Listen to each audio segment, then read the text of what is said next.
Thank you very much. My fellow Americans, good evening. Let me begin by congratulating the team at NASA and our brave astronauts on the successful launch of Artemis II. It was quite something. It will be traveling further than any manned rocket has ever flown and will very substantially pass the moon, go around it, and come back home from a distance that has never been done before. It's amazing. They are on the way, and God bless them. These are brave people. We want to God bless those four unbelievable astronauts. As we speak this evening, it's been just 1 month since the United States military began Operation Epic Fury, targeting the world's #1 state sponsor of terror, Iran. In these past 4 weeks, our armed forces have delivered swift, decisive, overwhelming victories on the battlefield. Victories like few people have ever seen before. Tonight, Iran's Navy is gone. Their Air Force is in ruins. Their leaders, most of them terrorist regime they led, are now dead. Their command and control of the Islamic Revolutionary Guard Corps is being decimated as we speak. Their ability to launch missiles and drones is dramatically curtailed, and their weapons, factories, and rocket launchers are being blown to pieces. Very few of them left.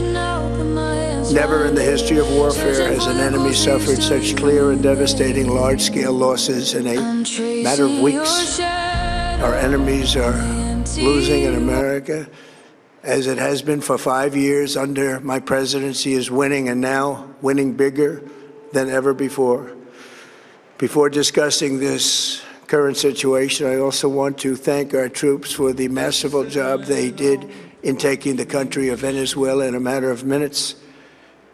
That hit was quick, lethal, violent, and respected by everyone all over the world.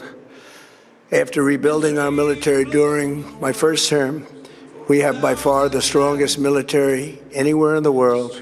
And now we're working along with Venezuela and are, in a true sense, joint venture partners. We're getting along incredibly well in the production and sale of massive amounts of oil and gas, the second largest reserves on Earth after the United States of America. We're now totally independent of the Middle East, and yet we are there to help. We don't have to be there. We don't need their oil. We don't need anything they have, but we're there to help our allies. Tonight, I want to provide an update on the tremendous progress our warriors have made in Iran and discuss why Operation Epic Fury is necessary for the safety of America and the security of the free world. From the very first day I announced my campaign for president in 2015, I have vowed that I would never allow Iran to have a nuclear weapon. This fanatical regime has been chanting death to America, death to Israel for 47 years. Their proxies were behind the murder of 241 Americans in the Marine barracks bombing in Beirut, the slaughter of hundreds of our service members with roadside bombs. They were involved in the attack on the USS Cole, and they carried out the countless other heinous acts, including the just horrible, bloody atrocities of October 7th in Israel, something that most people have never seen anything like it. This murderous regime also recently killed 45,000 of their own people who were protesting in Iran. 45,000 dead. For these terrorists to have nuclear weapons would be an intolerable threat. The most violent and thuggish regime on earth would be free to carry out their campaigns of terror, coercion, conquest, and mass murder from behind a nuclear shield. I will never let that happen, and neither should any of our past presidents. This situation has been going on for 47 years and should have been handled long before I arrived in office. I did many things during my 2 terms in office to stop the quest for nuclear weapons by Iran. First, And perhaps most importantly, I killed General Qasem Soleimani in my first term. He was an evil genius, brilliant person, a horrible human being, however, the father of the roadside bomb. And he lived just horrible what he did.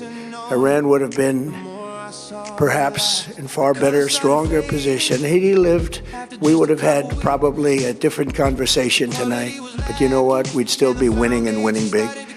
And then, very importantly, I terminated Barack Hussein Obama's Iran nuclear deal, a disaster. Obama gave them $1.7 billion in cash, green cash. Took it out of banks from Virginia, D.C., and Maryland, all the cash they had. He flew it by airplanes in an attempt to buy their respect and loyalty, but it didn't work. They laughed at our president and went on with their mission to have a nuclear bomb.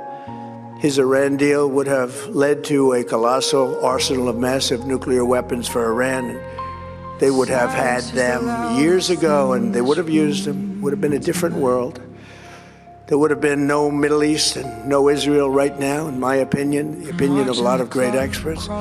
Had I not terminated that terrible deal, I was so honored to do it. I was so proud to do it. It was so bad right from the beginning. Essentially, I did what no other president was willing to do.